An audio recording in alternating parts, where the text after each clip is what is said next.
organisasi, pasar, kondisi keuangan, dan lingkungan yang harus dihadapi oleh perusahaan. Yang ketiga, apa perbedaannya ekonomi mikro dengan ekonomi makro? Ekonomi mikro mempelajari ilmu ekonomi seperti kurva permintaan dengan kurva penawaran yang membantu untuk memahami perubahan pola kerja dan menentukan variabel biaya untuk produksi barang dan jasa. Sedangkan ekonomi makro mempelajari ilmu ekonomi secara skala besar atau keseluruhan, seperti menganalisis kebijakan yang terkait inflasi, pertumbuhan ekonomi, dan keseimbangan neraca pembayaran. Yang keempat, apa itu investasi? Investasi adalah pengucuran sejumlah dana investor guna membiayai kegiatan produksi dan mendapatkan profit di masa yang akan datang. Yang kelima, apa itu ekonomi hijau? Ekonomi hijau adalah pertumbuhan ekonomi yang tidak mengenyampingkan dampak lingkungan, tetap mengedepankan pembangunan dengan sistem rendah karbon dan inklusif secara sosial. Contohnya saja seperti penghijauan lingkungan. Dan Korea Selatan baru-baru ini telah berinvestasi di ekonomi hijau mereka dengan pengembangan energi terbarukan. Yang keenam, apa itu ekonomi biru? Ekonomi biru adalah suatu kegiatan ekonomi yang menghasilkan laba dan dilakukan oleh penduduk setempat. Dan itu tidak hanya terbatas oleh sumber daya alam saja, baik dari sektor perikanan ataupun budidaya air, tapi bisa dikembangkan juga dari sektor seperti pariwisata, pertambangan, dan transportasi. Contohnya saja pengembangan Blue Economy Development Work di Indonesia sebagai strategi penciptaan lapangan kerja dan pengelolaan sumber daya air. Yang ketujuh, mengapa ekonomi di Indonesia lambat bersaing dengan negara maju? Yang pertama, tingkat birokrasi yang rumit dan tingkat korupsi yang tinggi. Yang kedua, kualitas SDM di Indonesia masih sangat rendah, atau orang-orang yang pintar cenderung mengabdi di luar negeri karena penemuan mereka tidak diapresiasi oleh pemerintah. Yang ketiga, pembangunan belum masif di seluruh daerah, hanya terpusat di Jakarta.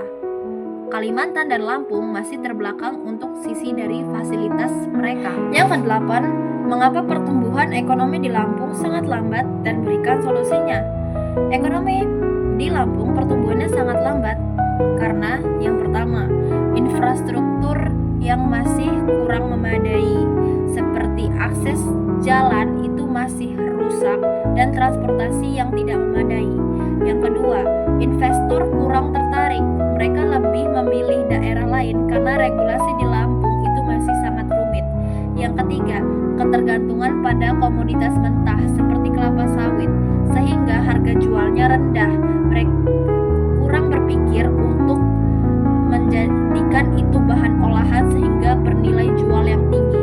Solusinya adalah perbaikan jalan, penyederhanaan izin usaha, dan mendorong industri olahan. Yang kesembilan, kenapa daerah Lampung masih sangat terbelakang dari daerah lain pertumbuhan ekonominya dan berikan solusinya?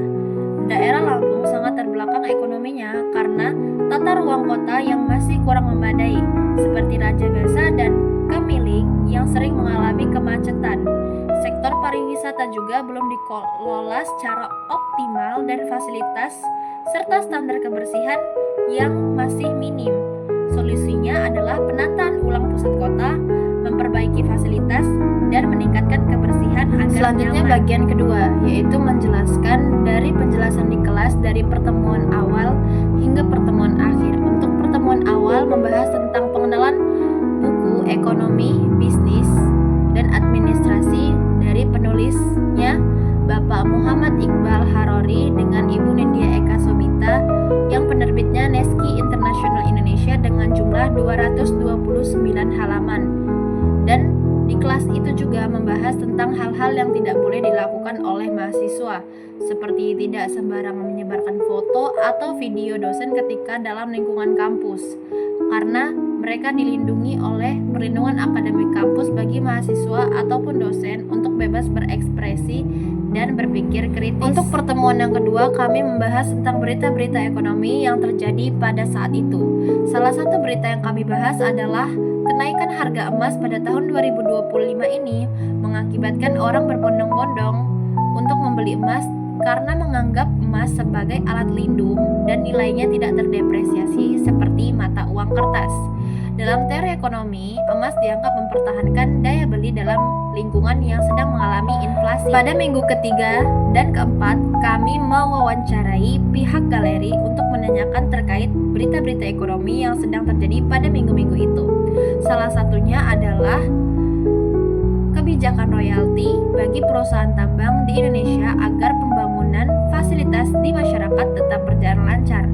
Namun ternyata kebijakan ini dapat membuat sektor perusahaan tambang untuk mengefisiensikan biaya mereka agar tidak mengurangi keuntungan, seperti mengurangi tenaga kerja dan pembukaan lapangan kerja dengan syarat yang cukup rumit sehingga tingkat pengangguran akan meningkat. Untuk minggu kelima, kami mendapatkan tugas untuk mewawancarai UMKM dan membuat laporan tentang kewirausahaan.